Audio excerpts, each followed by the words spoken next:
వాళ్ళ పాటలు పాడుకుంటూ ఈ మేము ఎజ్జుకొచ్చామంటే ఒక సువార్త ప్రకటించడానికి వచ్చాం.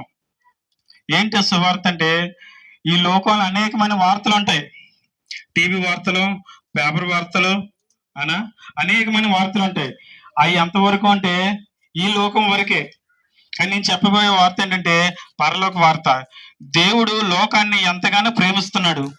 అవును, ఈ భూమి మీద ఉన్న ప్రతి మానవుడిని కూడా దేవుడు ప్రేమిస్తున్నాడు. కానీ ఆ మానవుడు దేవుడిని ప్రేమించలేకపోతున్నాడు. ఎందుకంటే మనలో పాపం ఉంది. ఈ పాపం అనేది ఏం చేస్తుందంటే దేవుడికి దూరం చేస్తుంది. నాలో ఏ పాపము లేదని ఎవరైనా చెప్పగలరండి? నాలో పాపం ఉంది, ముక్కు కడివంత ఉందని చెప్పగలరా? కాదు కదా. ప్రతి మనిషిలో కూడా పాపం ఉంది.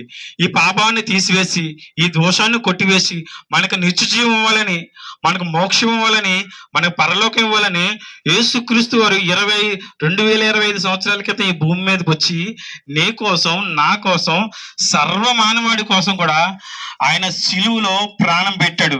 ఎందుకంటే రాత్రి అంతా పాలు మరగేసి పెరుగైపోమంటే అయిపోద్దా? అవు కదా. కొద్దిగా మజ్జిగ చుక్క వేయాలి. అలాగే ఈ భూమి మీద పాపం పోవాలంటే రక్తం చిందించబడాలి. ఆ రక్తం ఎవరంటే ప్రభువైన యేసుక్రీస్తు వారు. ఆయన రక్తం చిందించి తిరిగి 3వ దినం ముచ్చును జరిగి తిరిగి లేచి ఆయన ఏమన్నాడంటే, నరులారా, నేనుండు స్థలంలో మీరు ఉండులాగున మీ కొరకు స్థలం బయట సిద్ధం చేయుచున్నానని ఆయన ఆరోహమయ్యారు. ప్రతి మనిషి కూడా ఉదయం నుంచి సాయంత్రం వరకు బతకాలి బతకాలి బతకాలి అనుకుంటారు. ఎంత బతికినా దేనికోసం అండి? ఈ శరీరం కోసమే. ఈ శరీరం మనకు శాశ్వతమా? ఉదయం నుంచి సాయంత్రం వరకు పని చేస్తాం, ఇంకా పని చేస్తూ ఉంటాం, ఇంకా పిల్లలకి ఏదో చెయ్యాలని ప్రయాసపడుతూనే ఉన్నాం. మన జీవితంలో అనేది కష్టమే. పొలం పని చేసుకుంటాం, మట్టి పని చేసుకుంటాం, కష్టపడుతూనే ఉన్నాం, ఒళ్ళు నలుగొట్టుకుని ఉంటున్నాం. కానీ మనకు సుఖం వస్తుందా అమ్మా? మనకు సుఖం ఉందా? మన జీవితంలో అన్ని కష్టాలే. ఒకటి పోయింది కానీ ఇంకోటి వస్తుంది, ఇంకోటి పోయి కానీ జీవితంలో సుఖం లేని మనిషి అంటూ లేడు. ప్రతి మనిషిలో కూడా కష్టాలే. ఈ కష్టాలన్నీ కూడా తీసివేసి మనకు స్వర్గం ఇవ్వాలని, మనకు మోక్షం ఇవ్వాలి. ఈ భూమి మీద నరుడు ఎంతగానో కష్టపడుతున్నాడు, ఎంతగానో ప్రయాసపడుతున్నాడు. మరి ఈ నరుడికి నిత్య జీవం అంటే నిత్యము కూడా సంతోషమే.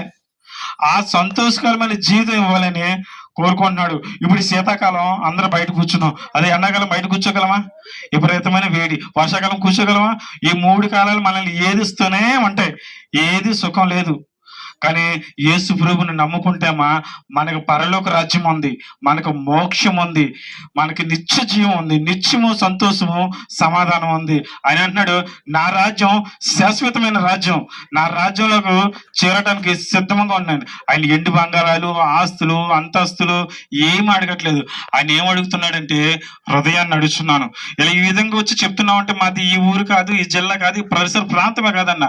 నాది 500 కిలోమీటర్ల దూరంలో ఏలూరు. ఒకప్పుడు నేను కుర్రోలతో తిరిగి తాగి సినిమాలకు వెళ్ళి, గొడవలకు వెళ్ళి, తన్నడానికి వెళ్ళి, దొంగతనానికి వెళ్ళి అంత గర్వంగా ఉండేవాడు. కూర బాగపోతే ఇంట్లోంచి గిరాట కొట్టేవాడిని. అలాంటి దుర్మార్గుని నేను. మా అమ్మ చర్చికి వెళ్తుంటే ప్రార్థన చేసుకుంటే టేబుల్ కట్టి సౌండ్లు పెట్టేసేవాడిని. అంత గేరగాన్ని. ఎప్పుడైతే నేను యేసు ప్రభువుని నమ్ముకున్నాను, ప్రభువా నన్ను మార్చు, నా హృదయాన్ని మార్చు అని ప్రార్థన చేసుకున్నాను, నా హృదయం మారింది, నా జీవితం మారింది.